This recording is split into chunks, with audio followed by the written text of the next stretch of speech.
অধ্যায় গঙ্গা অর্জুনের মাখো মাখো সমীকরণ ছবি দেখেই অনুরাগীদের নানা মন্তব্য। কি বললেন সুস্মিতা? সুস্মিতা আর সাহেবের সম্পর্ক নিয়ে দীর্ঘদিনের আলোচনা। ভালো বন্ধু বলে দাবি করলেও নিজেদের সম্পর্ক প্রকাশ্যে কখনো স্বীকার করেননি তারা। এর মধ্যেই নায়কের নতুন ধারাবাহিক নিয়ে কি বললেন সুস্মিতা? বৈশাখী দিন রোদ ঝলমলে, অর্জুন আর গঙ্গার মাখো মাখো মুহূর্ত। গঙ্গা ধারাবাহিকের মুখ্য দুই চরিত্র, গঙ্গার চরিত্রে হিয়া মুখোপাধ্যায় আর অর্জুনের চরিত্রে সাহেব ভট্টাচার্যের পর্দার প্রেমে বুধ দর্শক। এর মধ্যেই নায়ক নায়িকার নতুন ছবি এই মুহূর্তের আলোচনার কেন্দ্রবিন্দুতে। তাদের সমীকরণ নিয়ে জোর আলোচনা।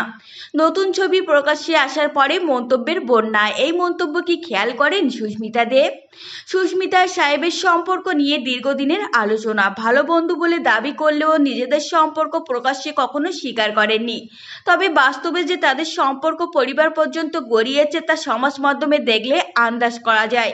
মাঝে মাঝে সুস্মিতাকে দেখা যায় সাহেবের পরিবারের সঙ্গে সময় নববর্ষী পরিবারের সঙ্গে তাদের ছবিও ইতিমধ্যে দেখেছে দর্শক। হিয়ার সঙ্গে সাহেবের অনস্ক্রিন প্রেম দেখে দর্শকদের মন্তব্য নিশ্চয়ই চোখে পড়েছে সুস্মিতার। কেউ কেউ তো আবার গঙ্গা অর্জুনের বাস্তব জীবনেও প্রেমের গুঞ্জন শুরু করে দিয়েছেন। এই প্রেক্ষিতে সুস্মিতা বলেন, আমার খুব ভালো লাগছে, দূর এত সব মন্তব্য দেখি না, বরং আমার তো খুবই ভালো লেগেছে ওদের দেখতে। নতুন যে ফটোশুট হয়েছে সেখানেও ভালো লেগেছে, লাইক করে দিয়েছি, বাকি আর কিছু দেখিনি। যিনি ওদের এই ছবি তুলে দিয়েছেন উনি আমার আর সাহেবের ছবিও আগে তুলেছেন, ভালো লাগছে দেখতে ওদের। উল্লেখ্য, কথা ধারাবাহিকের সূত্রে সাহেব এবং সুস্মিতার পরিচয়, সেখান থেকে বন্ধুত্বের শুরু। যদিও প্রেমের কথা প্রকাশ্যে কেউ কোনোদিনই বলেন না। প্রসঙ্গত, কথা শেষ হওয়ার পরে সাহেব নতুন ধারাবাহিকের কাজ শুরু করে দিয়েছেন, কিন্তু সুস্মিতা কয়েক দিনের বিরতিতে। মাঝে কুহেলি নামের একটি ওয়েব সিরিজে অভিনয় করেছেন তিনি। শোনা যাচ্ছে শীঘ্রই নতুন ধারাবাহিকে আদ্রি রায়ের বিপরীতে দেখা যাবে তাকে। তো ফ্রেন্ডস, এই ছিল আজকের ভিডিও।